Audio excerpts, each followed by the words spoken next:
ഒടുക്കത്തെ ചൂടല്ലേ, അപ്പം നമുക്ക് ഈ സമ്മറിന് ഇടാൻ പറ്റിയൊരു ഫ്രോക്ക് വെച്ചാലോ. അപ്പം നല്ല കോട്ടൻ്റെ ലുങ്കി ഇട്ടിട്ടുണ്ട്. ഇത് അടിച്ച് മാറ്റിയൊന്നും അല്ല കേട്ടോ, എനിക്ക് തന്നത് തന്നെയാണ്.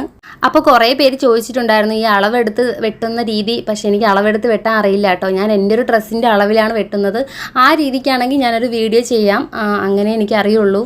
കഴുത്ത് എങ്ങനെ എത്ര വൃത്തിക്ക് ചെയ്യണമെന്ന് ചോദിച്ചിട്ടുണ്ടായിരുന്നു. കാരണം കൈകൊണ്ട് തന്നെയാണോ, നമ്മൾ കാണുന്നില്ലല്ലോ കൈകൊണ്ട് തയ്ക്കുന്നതെന്ന്, നിങ്ങൾ മെഷീനിലാണെങ്കിലോ തയ്ക്കണമെന്ന് എന്ന് ചോദിച്ചിട്ടുണ്ടായിരുന്നു. അപ്പോൾ ഞാൻ കൈകൊണ്ട് കഴുത്ത് ഇങ്ങനെ വൃത്തിക്ക് തയ്ക്കണമെന്നൊരു ലോങ് വീഡിയോ ചെയ്തിട്ടുണ്ട്. അപ്പോൾ അതൊന്ന് കയറി കണ്ടു നോക്കണേ. അപ്പോൾ ഇനി കാര്യത്തിലോട്ട് വരാം. നമ്മുടെ ഫ്രോക്കിൻ്റെ താഴത്തെ പോർഷൻ പ്ലീറ്റ് എടുക്കണമായിരുന്നു. അപ്പോൾ ഇതുപോലെ തന്നെ കൈകൊണ്ട് കുനുകുനാന്ന് പ്ലീറ്റ് എടുത്തതിന് ശേഷം തച്ച് കൊടുക്കുന്നതായിരിക്കും ഇച്ചിരൂടെ എളുപ്പം. ഫ്രില്ല് എടുത്തതിന് ശേഷം തീയിലൊന്ന് ഉരുക്കുന്നത് നല്ല രസമായിരിക്കും. ഇങ്ങനെ തന്നെ ഫോൾഡ് പോലെ ഇരിക്കും. പക്ഷെ ഞാൻ ഉരുക്കിയായിരുന്നു, ആ വീഡിയോ എടുക്കാൻ മറന്നുപോയി. കമൻറ്റിലൊക്കെ കൈത്തയിൽ തയ്ക്കുന്ന ഒരുപാട് പേരുണ്ടെന്ന് അറിഞ്ഞതിൽ ഒരുപാട് സന്തോഷം. അപ്പോൾ നമ്മുടെ ഫ്രോക്കിൻ്റെ ഫൈനൽ ലുക്ക് ആയിട്ടുണ്ട്. അപ്പോൾ എങ്ങനെ ഉണ്ടെന്ന് ഒന്ന് കമൻറ്റ് ചെയ്തേക്കണേ. ഇഷ്ടമായി ഒന്ന് ലൈക്ക് കൂടെ ചെയ്തേക്കണേ.